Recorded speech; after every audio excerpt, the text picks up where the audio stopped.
Welcome, everyone. This is the University Press of Mississippi, the next 50 years. My name is Tanya Loney.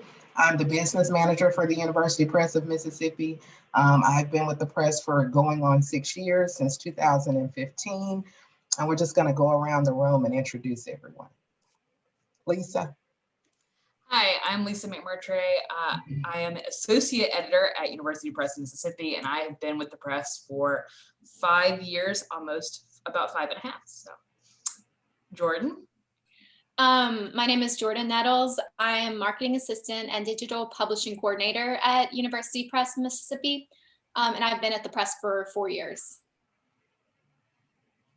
And I am Pete Halverson. I'm the senior book designer at the University Press Mississippi. I've been at the press for almost 20 years.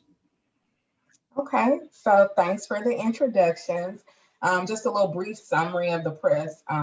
We were founded in 1970. We're one of the largest and only nonprofit publishers in the state. In 1971, we published 9 books with only 2 employees. And currently today, we publish more than 90 books for the first time in history, with 20 full-time employees and 5 interns, and then a few part-time employees. The University Press of Mississippi is affiliated with the Mississippi 8 public universities. We're also a subsidiary of the Mississippi Institutions of Higher Learning. Those universities that we're affiliated with is Alcorn State University, Delta State University, my alma mater, Jackson State University, Mississippi State University, Mississippi University for Women, Mississippi Valley State University, University of Mississippi, and University of Southern Mississippi. We are also supported by a local nonprofit, Book Friends, and they support us. You can go to our page and make donations, and they support books and different things for the press. Pete, how has production changed since you've been at the press, since you've been here the longest? Well, when I started at the press in 2001, we were publishing around 40 books a year. Like you said, now we're doing over 90. So the volume has definitely increased. One of the biggest changes in the production workflow has been the advent of digital printing. And when I say digital printing, I'm not talking about ebooks, even though they're digital. I'm talking about the printing side. If you think of a digital printer as like your desktop printer that you have at your office, except these are about the size of a bus and they can print an entire book very quickly. And they can even print one book.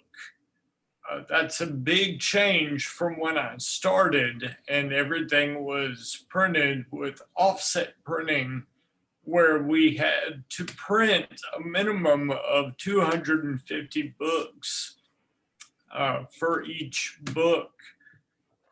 Now we can do as low as 1 book. Our print runs are a lot smaller, and that's helped with things like warehousing and sales. We don't have as much overhead or inventory to keep up with. Digital printing also allows us more options with color printing. It's easier to do that. Usually we would send any color projects out of the country to be printed just because it was cheaper. And now with digital, we can do some of that in the country, and it's easier. It's also allowed us to do POD, which is print on demand. And that means a book really never goes out of print. They can print 1 copy, and even if there are no copies left in the warehouse, we can call up the printer and have 1 copy made to fill an order. There are other changes, like our review process has gone from everything being printed on pages and then hand marked. We've now gone to where everything is on the computer. Everything's PDF based. We use PDF comments for authors to make comments on proofs. And that's just some of what's changed. Lisa, how have things changed on the acquisition side? So lots have changed, as you mentioned. Lots of things have stayed the same. A lot of things have changed. Mostly, as you mentioned, through technology. Technology is a huge part of what we do. So as Tanya mentioned, in 1971, we published 7 books a year. We're publishing over 90 now, so that averages about 8 books a month, in a whole host of subject areas, ranging from African American studies, which is the backbone of what we do. It was there from our very first book, all the way through to pop culture, like film and comics and literature. So I'm going to show you an illustration in just a second, just to kind of walk you through what like the normal process of the book is. And I'll kind of highlight places where that process has changed. So I'm going to screen share my screen briefly. Perfect. And then I'm just going to walk you through it. So this is the process of the book for UPM. So it's a little bit different for every press, but for us, this is about what it looks like. So from the very beginning is the proposal. This is one of the things that has changed the most over the last, 50 years, even over the last 5 years that I've been at the press. So we gather projects in a lot of different ways. One of those ways is exhibits and conferences, which has been very much affected by COVID, and I'll talk about that a little bit later, but we speak to authors in person at exhibits or conferences. We now contact people on Twitter or Instagram, or TikTok hasn't happened yet, but I'm just gonna wait for it. I'm sure it will happen eventually. But we're finding new ways to communicate with authors every day. So that's how we get new projects in. And then we're doing the traditional ways that we did even 50 years ago, which is looking at journals, looking at other published books, working within our university systems, our supporting universities and talking to those scholars. And then just getting submissions in the mail, in the physical mail, rather than email, which we do almost entirely now. So we do that. That has changed a little bit, stayed the same a little bit. And then we move on to an internal review, which is just when we sit down with our acquisition staff, a member of design and production, and a member of marketing, and talk about how the book might suit the press and how it might help us grow into the next 50, right? And also suit what we've been doing in the past. Traditionally, that's been an in-person meeting. As you can imagine, over the last year, that has shifted to Zoom calls, Teams calls, lots of chats in the meantime as we talk about different projects. So once we approve a project, we're ready to move on. We take it to peer review. University presses, peer review is our bread and butter. It's the thing that distinguishes us. It is an essential part of what we do. Peer review used to be physically mailing out printed copies of manuscripts, getting typed or handwritten even feedback on those manuscripts, getting comments on the manuscripts, getting them mailed back to us. We then mail it to the author. As you can imagine, a very lengthy process that is now completely digital. We do all of our mailing and contacting for readers digitally through email. They submit it through PDF software, and we can make that process a lot easier and a lot faster and a lot more accessible for authors all over the world. We've become increasingly international, so that's a really important part of our growth and our change over the years.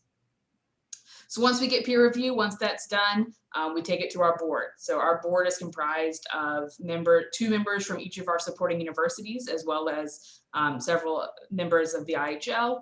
They approve projects for us. We have a very long, interesting, fun discussion about each project, how it suits what we've done in the past, how it might help us grow and change as we follow trends in scholarship.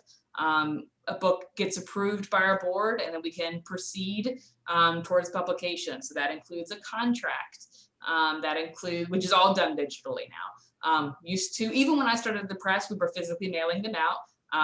We've digitized all of that now, which I'm sure Tanya really appreciates, as well as our contract manager. It makes things a lot easier, especially when we're working from home. And then they submit the final manuscript. We present it to our staff in what we call a launch meeting. That's usually the first time that some of our staff members like Tanya or Jordan or Pete even hear about a book. If they hadn't heard about it before, from questions about, hey, are these images gonna work? Or, heads up, here's some marketing things we wanna maybe do for this book. So that's a really key part of introducing a project to the full staff. Again, over the last year, fully Zoomed. We have really transitioned to making that a meeting that everyone can attend and make notes on, and everything's digital. So it's been really, really helpful. And then we entered the production side at the stage. So I won't touch on that too much because Pete just talked about it a little bit, and Jordan will talk a lot about the marketing aspects of it. But production covers copy editing, creating a cover, making the actual physical book, printing it, putting it out in catalogs and sending it out for review, and then just shipping it, storing it in our warehouse, and bringing it to you. So the process is pretty straightforward. It's deceivingly straightforward. So a lot of things have changed, a lot of things have stayed the same, but we've really adapted over the last year or so to moving towards the future, especially in ways that maybe we didn't anticipate. So Lisa, I love your graphic. And I just want to say, a lot of people don't know where everybody fits in the process. Mm-hmm. So like on your graphic on number 10, I was, want everybody to know, like, I come from the financial industry, so I didn't know anything about books. So 5 years ago when I came to the press, it was really exciting to start going to the launch meeting. So that was exciting to even learn about the books. And then when a book really matters to me is number 10, the copy Mm-hmm. editing process. So when the copy editing begins to happen, or the advance, that's the only time I care, or I really become invested in the book because I know it's a project that's happening. So we send out the advance to the author. We start paying copy editing invoices. So the book is now a real tangible thing, and it's accruing cost. So that's when I start being more involved in the process. So Lisa, with even thinking about all of that, with all of these things that are involved in the editorial process, how has the growth of all the books that we're doing now, how has that affected your department, editorial? Hugely. I mean, in simple ways, it means more people. We've added another editor to cover, so we have 5 editors plus 2 interns who are working all towards acquiring books and bringing them out to hit that number of 90 as opposed to 7. So, I mean, purely having more staff members is an easy answer to that. Part of it is also the ways in which we acquire. So because we're acquiring more projects than ever, we're publishing more projects than ever, we have to be more active in terms of acquisitions. So that means not just waiting for travel to attend exhibits, but also being really active in terms of following the trends of scholarship. So that is not only just reading journals, which is something that we've traditionally done, but it means really looking at Twitter every day, seeing what scholars are talking about, seeing new ways that scholarship is coming out, right? So it's not because we've become increasingly digital and increasingly global, journals are not the only way to access and publish scholarship. So it's really, really important that we think about the trends of scholarship, especially on an international scale and an accessible scale. That helps us grow our list in terms of adding new ways, adding new subject areas. Like recently, we've grown our Caribbean studies list, our popular culture list, our African American studies list into women's gender and sexuality studies. But it's also a really great way of diversifying scholarship. So we get more voices than ever, talking about new things, different things. And it's really essential that we kind of bring these voices to the fore. So technology has been an essential part of growing that list in really interesting, new, innovative ways. Sorry, I'm just gonna pop in for a second. You know, we also have to think about how marketing plays a key part in that. Social media, as I mentioned, Twitter is a big thing for us, but I imagine it's a huge part of that back end too, especially in terms of growth. Jordan, how has the growth on the front end at least affected marketing? Because I know it's affected every part of the process. Yeah, it definitely has. So as you mentioned, just that growth just means more. And for us, it means more marketing. We have more books to think about, but we want to make sure that every book is getting the attention that it needs and that it deserves, because there's so much hard work that goes into the writing, the acquisitions, just every part of the process. And so we want to make sure that every book is getting that attention. So more marketing plans, more social media, all of that, the growth means that that's what we have to think about in marketing. And as Lisa mentioned, technology is something that's helped us meet the demands of that growth. Cloud-based sharing is something that's really helped us a lot. And some of that has been because of COVID-19, but I expect that that will continue to be a big part of the way we operate in the future, because it just makes everything so much more efficient that you have this one location where you can share and collaborate and store without having to worry about different physical copies of things floating around the office. So that's really helped things out. We've also invested in technology. We are members of Edelweiss now, and Edelweiss is an online platform where we can share our catalog with booksellers and libraries, and anybody who's a member of Edelweiss can connect with us there. Another technology that we've invested in is Biblio. And Biblio is it is involved in every step of the process of publication, from acquisitions, acquiring books, and storing the info there through the entire lifespan of the book. Biblio is going to be involved. And Biblio has really helped marketing in metadata, especially. So whenever you see anything about our books online, Biblio was the source for that. And so, of course, with any new technology, there's a learning curve, but in general, Biblio gives us a control that we didn't have before, and makes things more efficient. And we're just able to get our information out into the world exactly as we want it. Another way that growth has changed the press is in how our sales look. And so my position, part of the reason that I'm digital publishing coordinator, is to make sure that there's somebody that's always focused on ebooks. Because before that, there wasn't a specific point person. So that is my job now, and I watch our ebooks because there has just been a lot of growth there. Just at my time at the press for 4 years, there's been growth. And there are a couple of reasons for that. One of the biggest is the library market.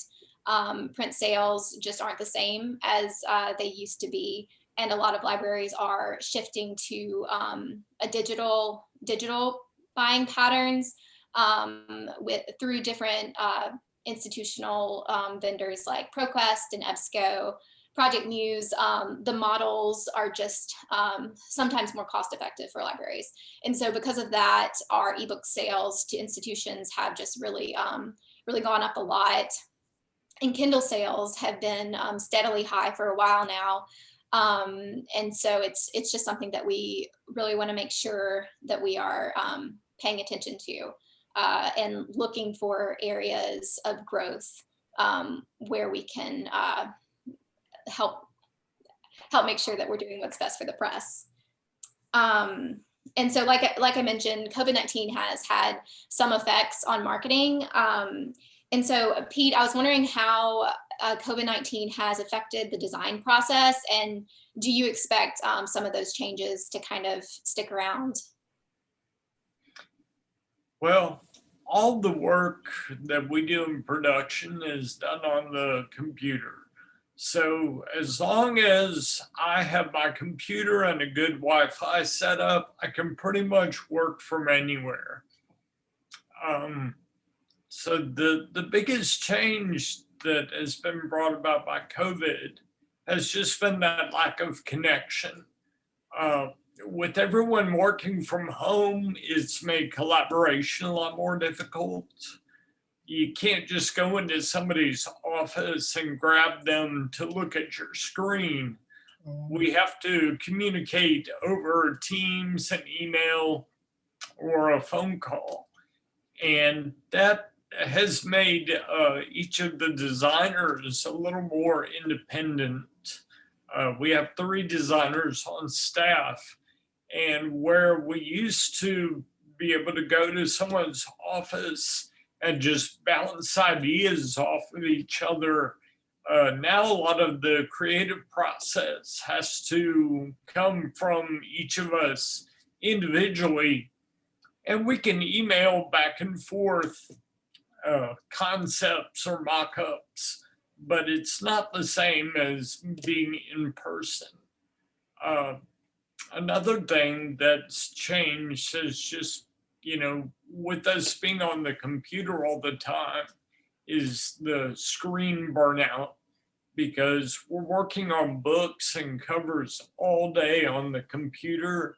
And then, when you clock out, you might want to connect with friends and family through Zoom or FaceTime, and that's just more time being on the screen. And it's just really rough on the eyes. Now, one thing we had already done that I talked about earlier was with our review process. We have already implemented a process of doing everything with PDFs, which has meant a lot less paper has shifted around. So that has really helped during COVID, that we already had that program set up. And that's something that we will really take advantage of in the future. But Tanya, how has COVID-19 affected operations in the business office? Do you think those changes will stick? Well, I hope some of the positive things. I feel some of the things that you're saying. I do miss the camaraderie from the office. I definitely miss that. But COVID-19 has definitely had a positive effect on cash flow. Cash flow has increased substantially for us through grants that we don't normally get. Also from being at home, we used to actually use a mailing service, but being at home now, we don't do that. So we're actually mailing from our home. I know from everything that I do, we mail from the house. I even use my children as interns, and they can get volunteer experience. And it really opened their eyes to how such an international presence that the press has. I mean, we deal with so many authors internationally. We pay them internationally. So just even doing the 1099s, I had to pull my children in to help to get all those things mailed out. So we're saving money on postage. We're saving money on, I think individuals are saving time on commute time, but as far as the business office, we have seen a substantial increase in sales. And like Jordan said, especially digital sales. So I will say, surprisingly, we have benefited, as far as business and operations. We have benefited from these shifts And obviously technology. We were moving in that direction, but it's definitely accelerated. And if I think about where I see the next 50, I see the authors doing everything electronically. You know, we have some authors that don't want to do that, from 1099 payments, from their royalty payments and their royalty statements. I see us moving towards paying everyone via ACH, everything being done electronically. So that's what I see sticking. And I also maybe see that over time, I don't know that we'll ever be in the office the way we used to. I see myself back in the office, but I don't know that we'll ever be in the office again the way we used to be. So that's something I see that's gonna affect, you know, the next 50. So technology expanding even more. And then I just don't see people being in the office 40 hours a week going forward. So Lisa, I mean, that's what's happening with us. And I know a lot of what's happening with you all always affect me. So what's changing and what stayed the same with acquisitions? So in terms of the last year, I mean, acceleration really is the name of the game. It has pushed us to move in ways that we were already going, but faster than we ever anticipated, for sure. But also, it's been a really good thing in a lot of ways. The move to digital platforms has been, it's funny. Pete mentioned earlier screen burnout, and 100%. And he mentioned the difficulties of connecting with coworkers when it comes to the creative process. But for us, that connection has been kind of different, right? I've been able to connect with readers and with authors in ways that I never have before. So traditionally, the kinds of authors that I would see in person are either going to be at a conference that I'm attending, or local to the Jackson metro area or the Mississippi area, and they will come by my office, which doesn't happen that often, but often enough.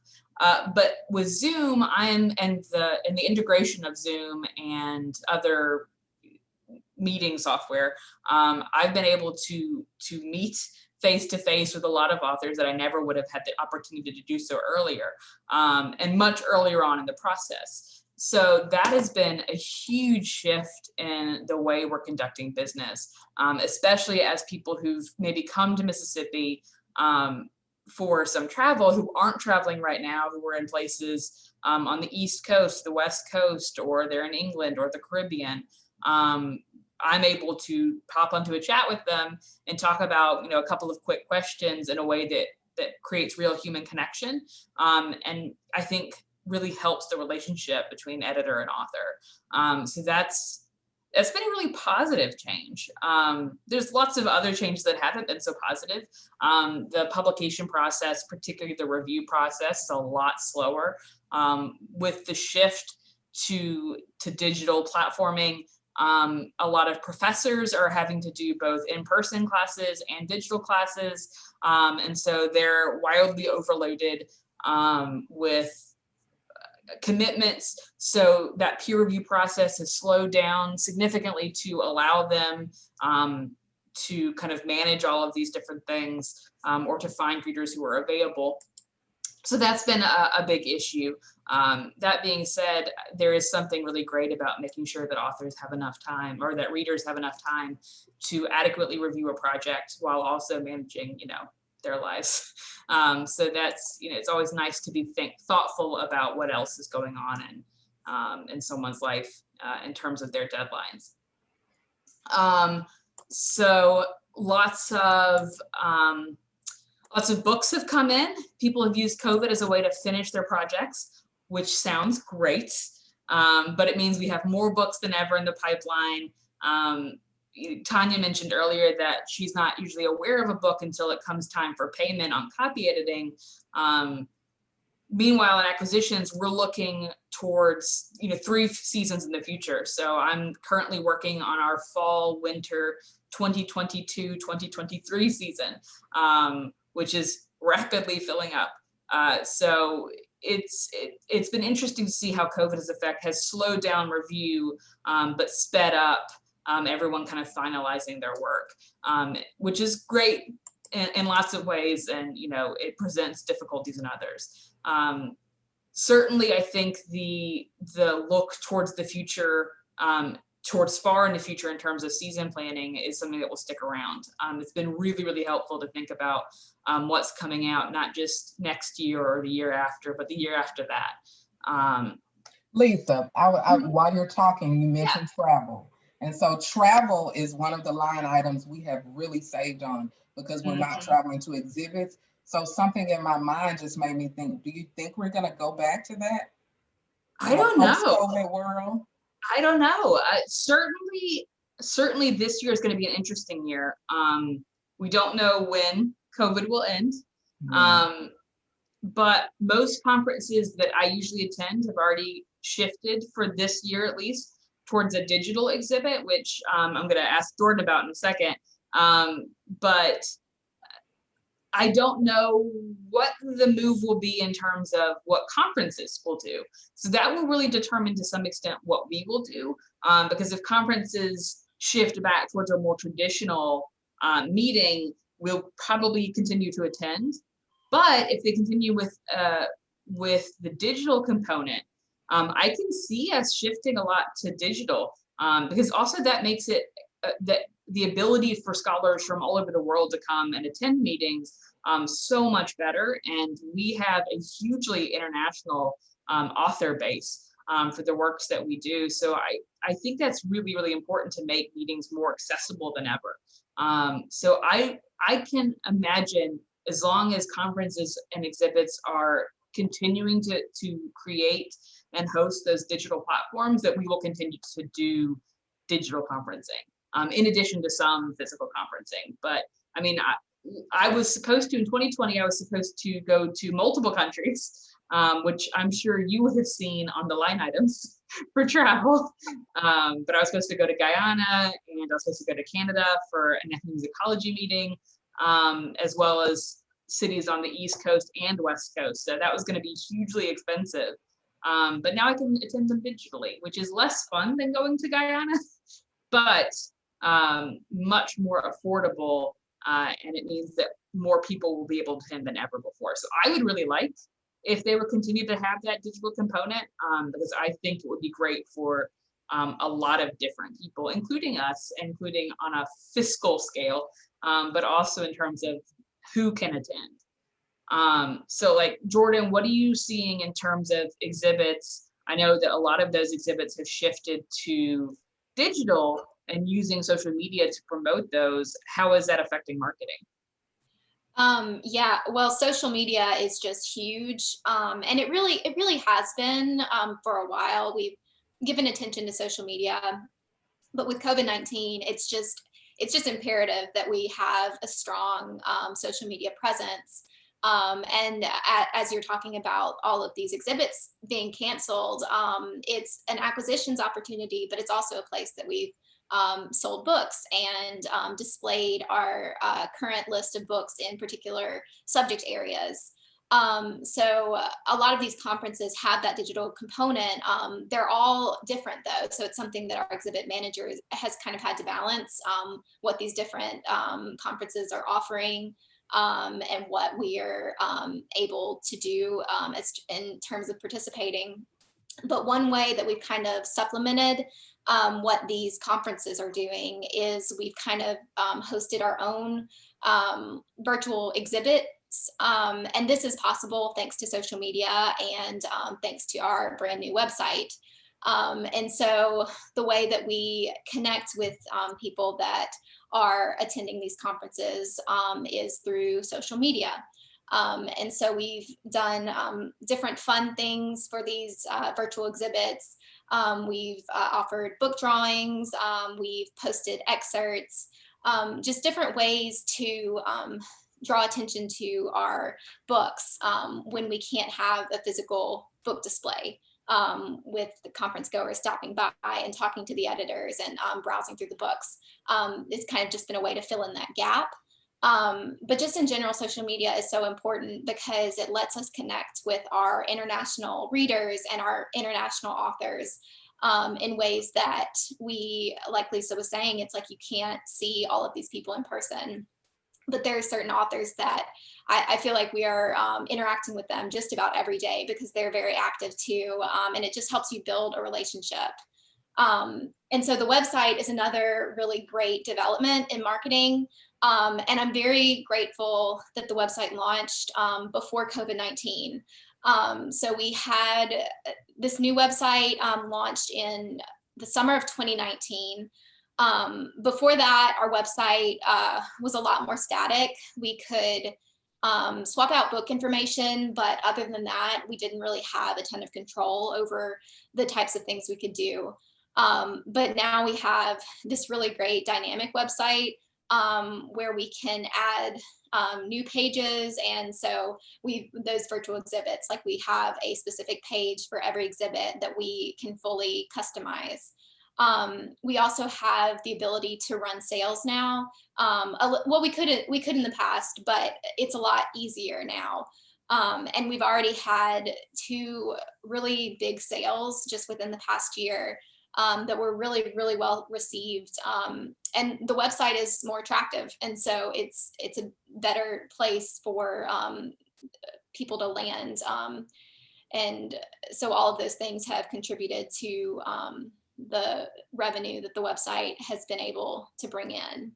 And y'all hosted digital readings, right? Yes. So yeah, that's the other thing is we haven't been able to have signings. And so authors have really stepped up in that regard, learning Zoom and learning how to post things on YouTube. And so some of these, our marketing director has kind of acted as moderator, and some of the time we're just amplifying the work that authors have already done. So we're sharing those on social media. We're adding them to the book's pages. So if you go look at a particular book, there's a link to the author reading that the author has posted. And we also have been using our YouTube channel a little bit more. If you go there, you'll see a playlist of all of the author readings that have happened in the past year, and you can just scroll through all of those. So yeah, the digital marketing has really helped us during COVID. I'm glad that we had already been prioritizing it, but again, it's just something that you have to really, whenever you're remote working, like you have to focus on it. And so I expect that that's gonna be something that we always prioritize.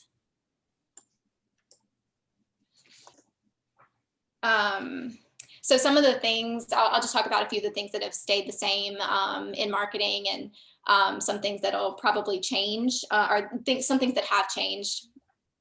So one thing that has stayed the same is our emphasis on independent bookstores and individual scholars. Those are our audience. Those are the people that we are thinking about when we're promoting our books. And one change is technology, which I already spoke about. I'm sure that the technology will always be changing. We'll always be looking for different ways that we can be more efficient through technology.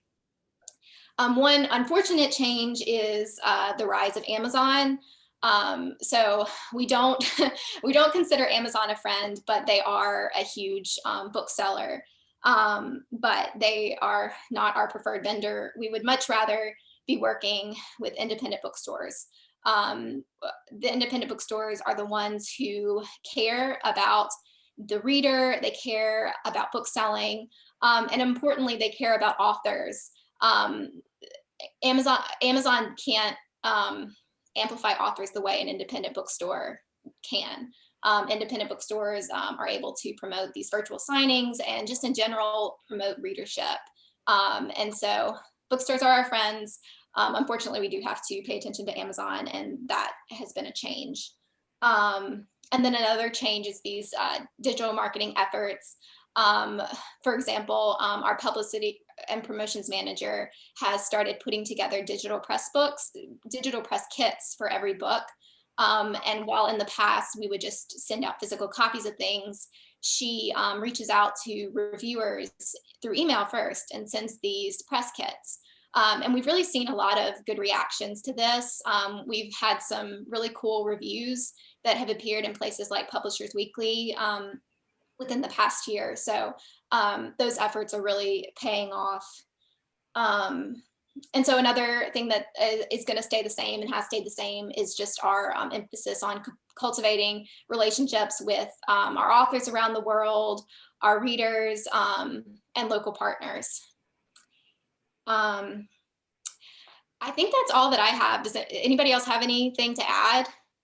Jordan, when you were talking about the website and you had mentioned Biblio earlier, or maybe Lisa mentioned it, now the website is fed by Biblio, is that right? So that's another way that we're using technology to keep up with current trends. I think the largest answer to the question of what is changing for the future is going to be based in technology, because it affects each one of our departments and our jobs in different ways. But it's one thing that the University Press of Mississippi has tried to stay on top of and kind of keep ahead with the use of technology, because we've seen some of our friends in other member presses that kind of fall behind because they haven't kept up with like ebooks, for instance. But we worked that into our process a long time ago. So it's put us in a good place now. Yeah, it's great that we didn't have to adopt Biblio website, all of that in the middle of a pandemic. Yeah, I agree. Yes, absolutely. When I got here, we moved everything from physical files to digital files. So I would agree with Pete. I mean, for a state type agency, government, quasi, we do a really good job with staying ahead with technology and everything. And so, Jordan, I did learn something. I didn't know about the YouTube channel. So I'm gonna go out there and check that out. So Yeah. awesome. That's all I have, Jordan. You want to wrap it up for us, please? Yeah, sure thing. So we just want to say thank you to the Center for the Study of Southern Culture and the Oxford Conference for the Book for having us as part of the conference. We also want to thank our friends at Square Books for being such great partners, and really just all of the independent bookstores across the state, including Lemuria here in Jackson. We just are always grateful for those partnerships.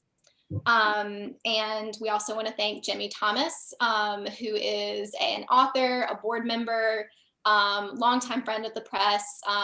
Thank you for helping us get this all together, and for asking us to be on this panel. And thank you to readers. And we're looking forward to the next 50 years. Yeah, here's to the next 50 years and growing in technology. Bye, everyone. Bye. Bye.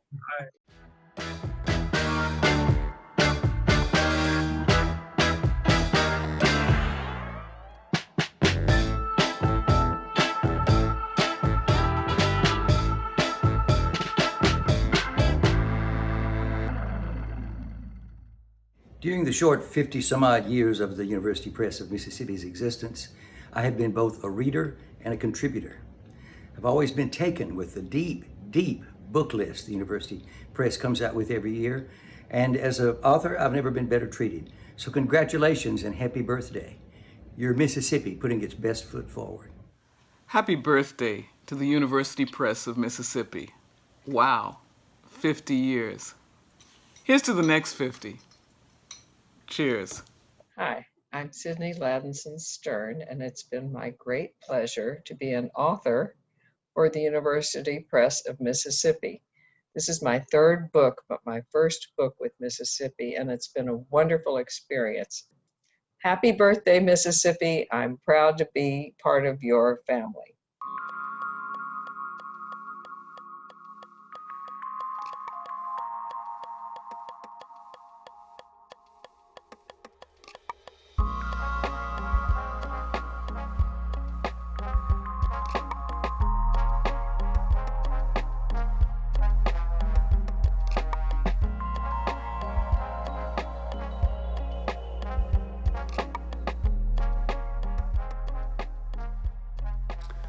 Hey, Richard Howarth from Square Books, and I just wanted to say congratulations to the University Press of Mississippi and the 41 years that Square Books has been in business.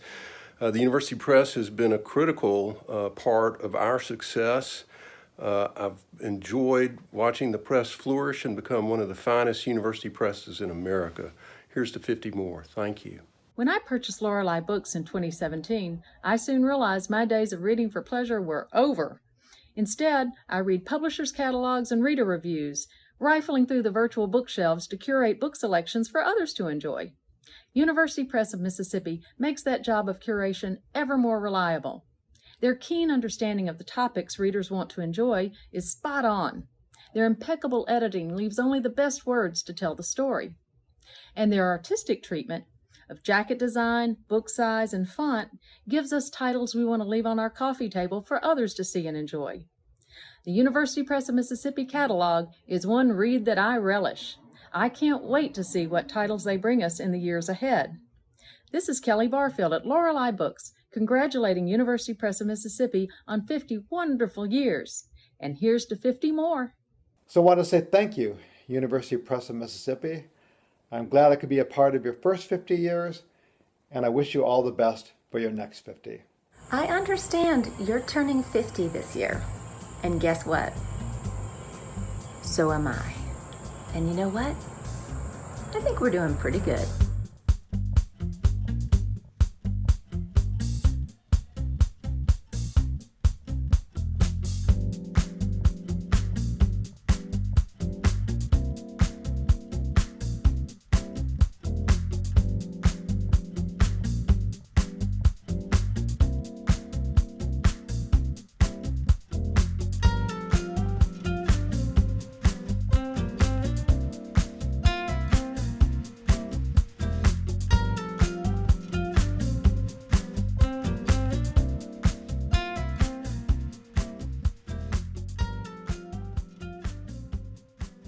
Hello, University Press of Mississippi. Happy 50th to you.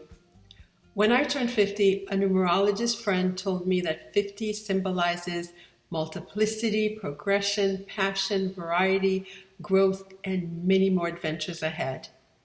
And that embracing 50 means looking back in wonder.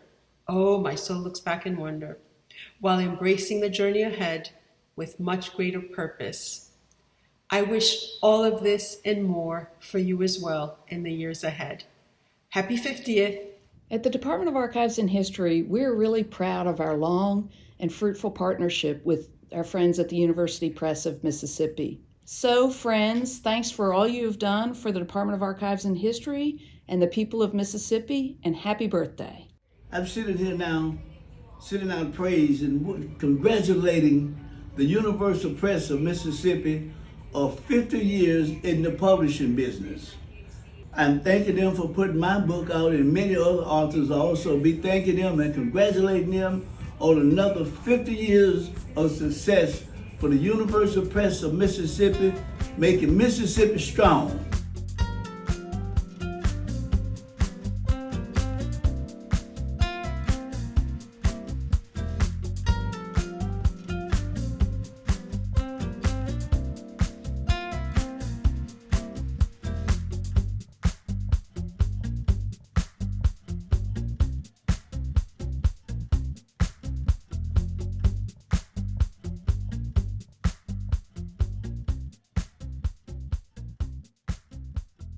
One of the things in particular that has influenced me through them is their conversation series. These are invaluable. As a writer, both beginning and both now, I have always gone to interviews with writers to gain inspiration, to see what they went through, to get the understanding of the perseverance it takes, the work ethic it takes, all those things that you don't necessarily learn by reading just a how to write fiction guide. I have always found that so invaluable.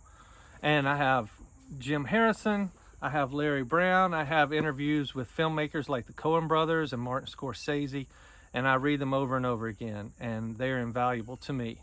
And if it wasn't for the University Press of Mississippi, I wouldn't have them. So happy 50th, and here's to 50 more. Thanks for all you guys do. Keep trucking. I am Mary Alice Welty White, Eudora Welty's niece, and I have always appreciated the role the University Press of Mississippi has played in the lives of writers and scholars for these past 50 years. Many of their publications remain as some of my favorites. Mississippi has a rich literary tradition, and I wish the press all the best in the next 50 years as they continue their excellent tradition of publishing. Hi, I'm Stuart Rockhoff, Executive Director of the Mississippi Humanities Council. Happy anniversary to our friends and neighbors at the University Press of Mississippi. Over our nearly 5 decades, the Mississippi Humanities Council and the press have often worked together to enrich our state's cultural life. From 2 volumes on the ethnic heritage of Mississippi to the Mississippi Encyclopedia Online, we have helped bring our state's rich but complicated history to the general public. And so we honor the University Press for 50 years of collaboration and commitment to the humanities in Mississippi.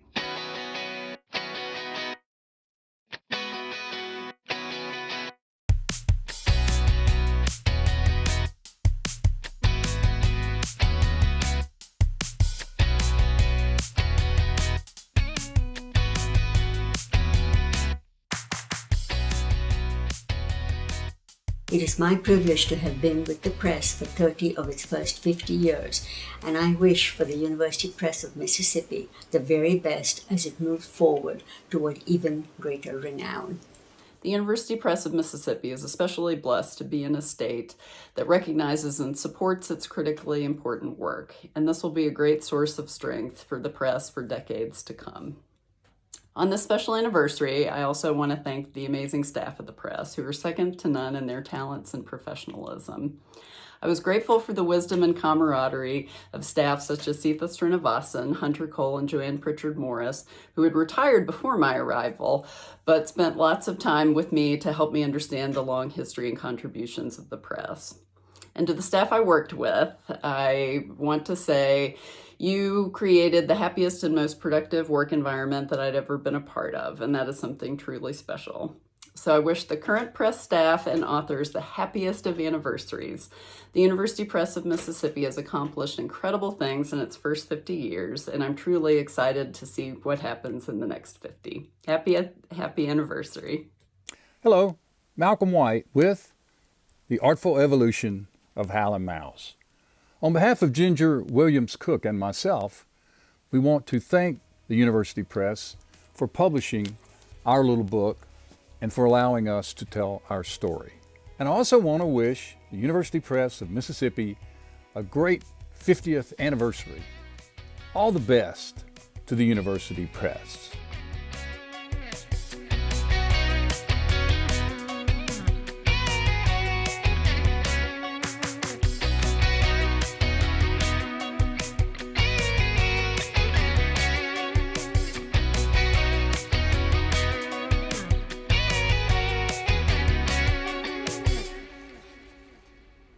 Oh, hello.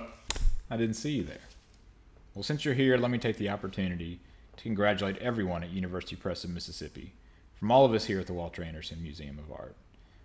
So here's to another 50 years, and we look forward to a bright future together.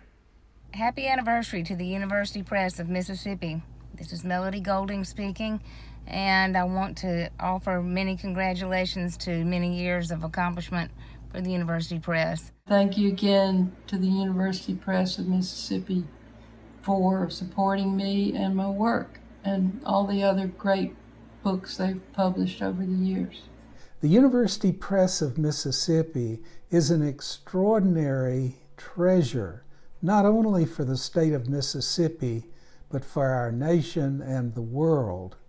Their distinguished series of books on Southern music, on Southern literature and art is a body of work that is unparalleled. So on their 50th birthday, I'm here to light a candle, a virtual candle, and say happy, happy birthday and many more, and congratulations on the beautiful work you do.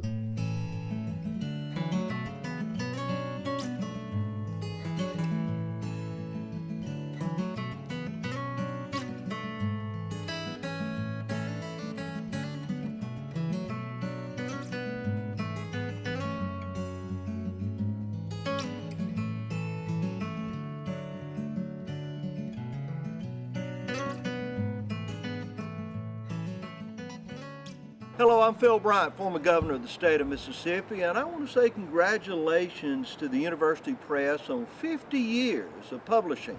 I want to go back to something that I say to all of our young leaders here in the Senate. You're welcome to your Mississippi Senate.